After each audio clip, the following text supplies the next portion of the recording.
Well, the big talk this week has been President Biden's plan to address student loan debt, which includes wiping away up to $20,000 in debt for some borrowers and extending the pandemic-related pause on payments for all. But financial experts say the plan does not fix the problem of the outrageous cost of higher education to begin with. We spoke with a financial advisor about how to plan for one of the biggest bills you could ever get in your lifetime, and to one father who's feeling the effects of planning too late for his kids. I thought I had a pretty penny as far as providing for school, but no, it was not nearly enough. Don Wachter is a retired 70-year-old father of two college-age kids. It wasn't expected, but I'm really, really happy that I have kids, and I want to do all I can for them. And for Don, that means paying for their higher education.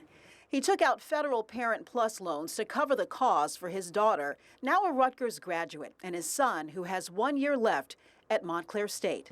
With interest, Don now owes over $164,000. It may not have been the best, but because there was a clause that indicated that if you die or the student for whom you borrow dies, that the loan is forgiven. I'm not looking for any of that to happen, but it was just a way to say, okay, this is not going to be passed down to my kids.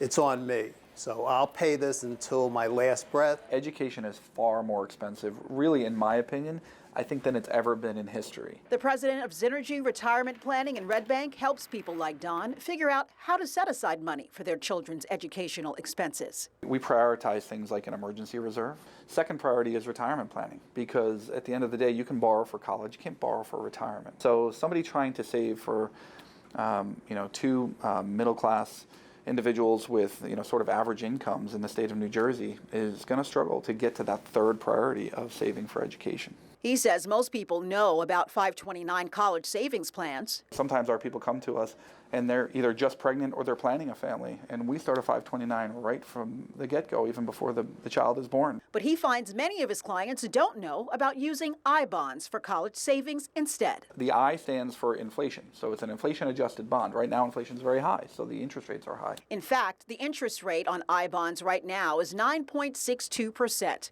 They're tax-free if you use them for education, but you can't cash them for 1 year. So if you put in $10,000, at the end of a year, it's worth about $10,900. Ryan Zaharchek says if your child chooses a profession in public service, tell them their loans can be forgiven altogether. But most importantly, as a parent, plan as early as possible for your child's future. The best thing we can tell them is set your priorities now. Don says the one mistake he made was not planning sooner.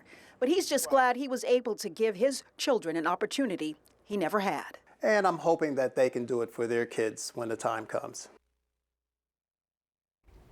Now you can get more information about the I-bond by going to News12.com. We've posted the link. It's fully backed by the federal government. I mean, that is one way to go in the inflation that we're facing right now, for sure. I am just shocked by this because there was so much information I didn't know, like the 529 you could start before having even the baby being born. I didn't know that either. I didn't know that either. So fascinating. Yeah. All right. Well, if you have an idea to help save money, reach out to me, Carissa Lawson, on Facebook, Twitter, or Instagram for The Real Deal.